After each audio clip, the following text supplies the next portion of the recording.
Hello everyone. Today this video is for the NEET students, those who are preparing for the NEET exam, and NEET exam is on the 26th July 2020. You already know the date, and I think it's not more than 2 months.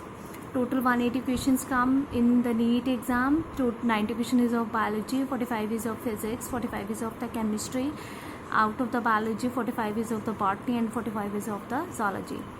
Each correct answer will get the +4 and wrong answer will get the -1.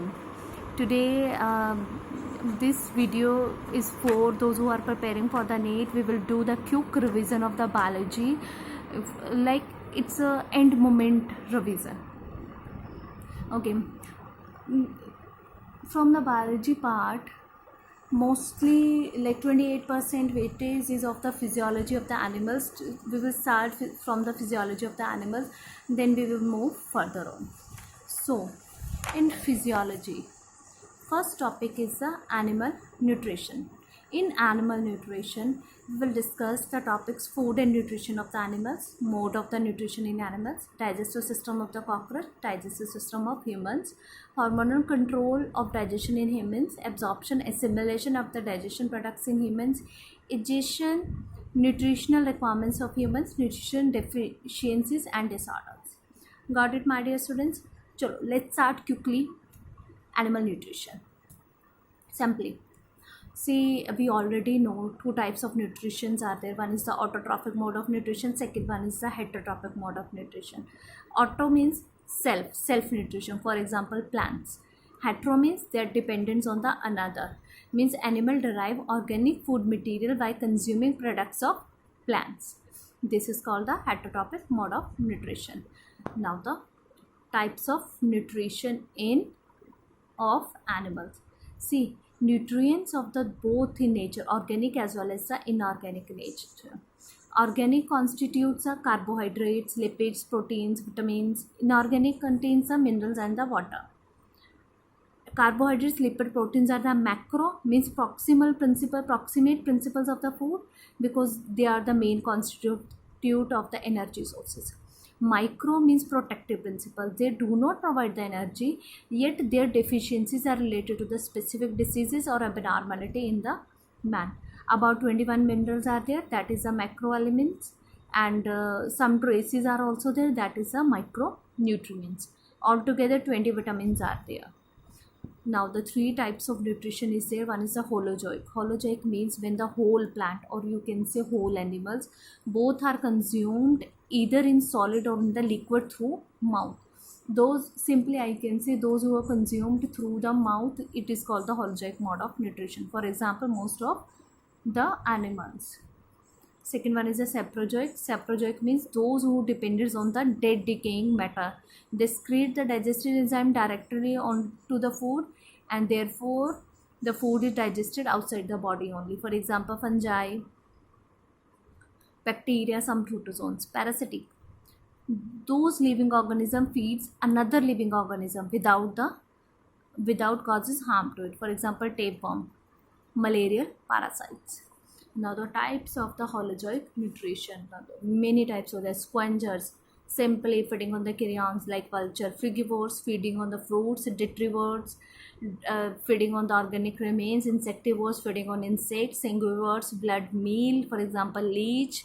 Carnivores, feeding on flesh. Cannibals that feeding on the members of the same species, for example snake. Rats, herbivores that feeding on the algae or the plant material. See, we consume the insoluble or the large molecules which converted into soluble or the small molecules with the help of the enzyme. That is process is called the digestion, and the removal of the undigested food is called the egestion. Now the digestion is of two types. Digestion is of two types. One is the intracellular, second one is the extracellular. Intracellular means inside the cell, extracellular means outside the cell, means a narrow cavity of the alimentary canal, for example higher animals.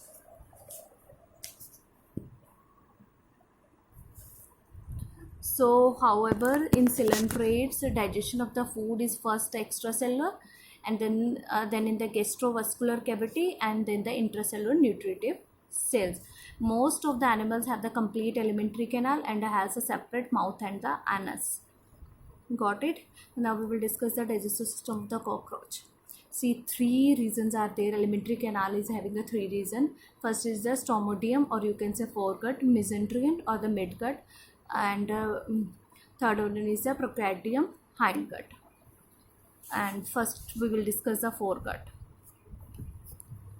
Foregut contains the buccal cavity, pharynx, esophagus, gullet, crop, and gizzard.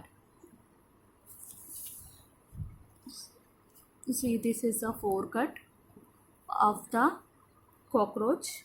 Buccal cavity. Mouth is elongated and the opening which opens the buccal cavity, and the pre-chamber cavity which is bounded by the mouth parts. Esophagus or gullet, small, thin, which enters in the thorax and opens into the crop. Crop, broadest part of the alimentary canal. It serves as a purpose for the storing of the food material. Gizzard. Crop is followed by the gizzard, and see, it's a small muscular, and inner is a 6 finger like chitinous teeth are present. Then it will lead to the mesenteron, midgut. Midgut is a short, narrow tube like structure like this, and its interior part, hollow blind tube is there, that is called the hepatic caeca. Then we will move to the hindgut. This is the hindgut. Total 3 parts are there. One is the ileum, second one is the colon, third one is the rectum. Ileum is the shortest part and colon is the longest part, and rectum is the oval chamber that will opens into the anus.